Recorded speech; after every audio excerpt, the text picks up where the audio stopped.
Hello दोस्तों, मैं रणजीत सेवदा आपका मनन चौधरी क्लासेज में हार्दिक स्वागत करता हूं। मैं आज आपको बताने वाला हूं कि जो बीएससी है वो क्या होती है, बीएससी कौन कर सकता है और बीएससी जो है कितने साल की होती है और बीएससी जो है किस फील्ड वाला बच्चा करता है और इसे करने पे हमें क्या प्रॉफिट होता है। बीएससी भी दो प्रकार की या कितने प्रकार की होती है। तो जैसे ये हम अब मैं आपको स्कूल से बताता हूँ कि स्कूल में जैसे हम ट्वेल्थ क्लास करते हैं तो स्कूल में ट्वेल्थ क्लास जो साइंस के छात्र होते हैं, जैसे साइंस में जैसे दो होते हैं, एक तो मैथ के छात्र और एक बायोलॉजी के छात्र। तो मैथ के छात्र और बायोलॉजी के छात्र में क्या कॉमन होता है कि हिंदी, इंग्लिश, केमिस्ट्री और फिजिक्स, ये चार सब्जेक्ट तो कॉमन होते हैं और बायोलॉजी और मैथ दो सब्जेक्ट हैं वो अलग अलग होते हैं। जो मैथ के छात्र हैं उन्हें पीसीएम और जो बायोलॉजी के छात्र हैं उन्हें पीसीबी बोला जाता है, क्योंकि पीसीएम फिजिक्स, सी केमिस्ट्री और एम मैथ, और पीसीबी फिजिक्स, केमिस्ट्री और बायोलॉजी। तो अब बीएससी करते हैं तो बीएससी का फुल फॉर्म होती है बैचलर ऑफ साइंस। तो अब यदि बाय जो बीएससी है वो बीएससी दो प्रकार की होती है। एक तो 3 वर्षीय बीएससी होती है और एक बीएससी प्लस बीएड होती है, जिसमें 4 साल में हम बीएससी और बीएड कर सकते हैं। जबकि यदि हम अलग अलग करते हैं तो 3 साल की तो बीएससी होती है और 2 साल की जो है बीएड होती है। तो उसमें टोटल 5 ईयर लगते हैं, जबकि बीएससी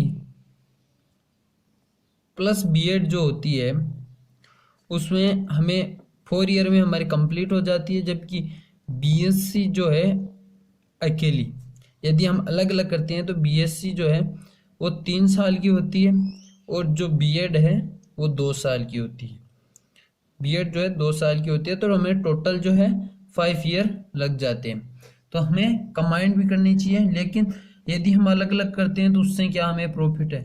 यदि हम बीएससी अलग अलग करते हैं तो बीएससी 3 साल में हो जाती है, इसमें ग्रेजुएशन कंप्लीट हो जाती है। तो ग्रेजुएशन कंप्लीट करने से हमें क्या फ़ायदा है कि जैसे कुछ एक एग्जाम ऐसे होती है जो ग्रेजुएशन करने के बाद में देने पर अच्छी पोस्ट की एग्जाम में होती है, तो हम ग्रेजुएशन करके ही दे सकते हैं। जैसे पटवारी के में भी बहुत सी बार ऐसे होता है कि कई बार तो ट्वेल्थ क्लास पास आउट को करवाते हैं, जबकि कई बार जो ग्रेजुएशन पास आउट है उन्हें करवाई वो एलिजिबल होते हैं।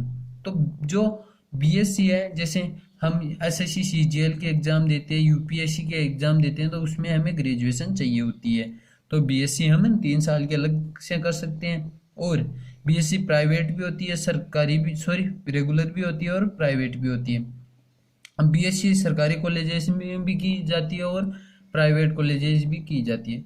जैसे सरकारी कॉलेजों से करने के लिए उनमें कट ऑफ छूटती है कि जी जो ट्वेल्थ में हम जो परसेंटेज बनाते हैं उस हिसाब से कट ऑफ छूटती है, और उस कट ऑफ में यदि हमारी रैंक आती है तो हमारा एडमिशन होता है, अन्यथा हमारा एडमिशन नहीं होता है। तो अब जो बीएससी है वो दो प्रकार से होती है, एक तो मैथ के छात्र करते हैं, एक बायोलॉजी के छात्र करते हैं। तो मैथ के छात्र जो हैं वो मैथ, फिजिक्स और केमिस्ट्री 3 सब्जेक्ट उनके रहते हैं। फर्स्ट ईयर में ज़्यादा सब्जेक्ट होते हैं, सेकेंड ईयर और फाइनल में सब्जेक्ट कम हो जाते हैं। तो जो फर्स्ट ईयर में जो छात्र हैं उनके सब्जेक्ट 13 सब्जेक्ट होते हैं, जबकि सेकेंड ईयर में 9 सब्जेक्ट होते हैं और फाइनल में भी 9 सब्जेक्ट होते हैं। जो मैथ के छात्र हैं वो केमिस्ट्री कम और ज्योग्राफी ज़्यादा लेते हैं। अब कुछ छात्रों के मन में ये आ रहा होगा कि हम ज्योग्राफी क्यों ले, हमने तो ट्वेल्थ क्लास में ज्योग्राफी नहीं पढ़ी और हमें तो कुछ आता नहीं। जो छात्र यूपीएससी या एसएससी की तैयारी करते हैं वो ज्योग्राफी लेते हैं, क्योंकि एसएससी या यूपीएससी में ज्योग्राफी का बहुत बड़ा रोल होता है। तो वो ज्योग्राफी साथ साथ उनकी स्टडी होती रहती है, वो इसलिए वो ज्योग्राफी ले लेते हैं, क्योंकि केमिस्ट्री वहाँ बहुत कम काम में आती है। अब जो बायोलॉजी के छात्र हैं उनके बायोलॉजी सब्जेक्ट के 2 पोर्शन हो जाते हैं, जूलॉजी और बॉटनी। उनके जो फिजिक्स सब्जेक्ट है वो हट जाता है और केमिस्ट्री एक थर्ड सब्जेक्ट वो रहता है। अब बीएससी का यदि हम करते हैं तो हम एसएससी की और बहुत से सारे जो कम्पिटिटिव एग्जाम है उनकी तैयारी कर सकते हैं, उनके एग्जाम दे सकते हैं, उनके लिए हम एलिजिबल हो सकते हैं।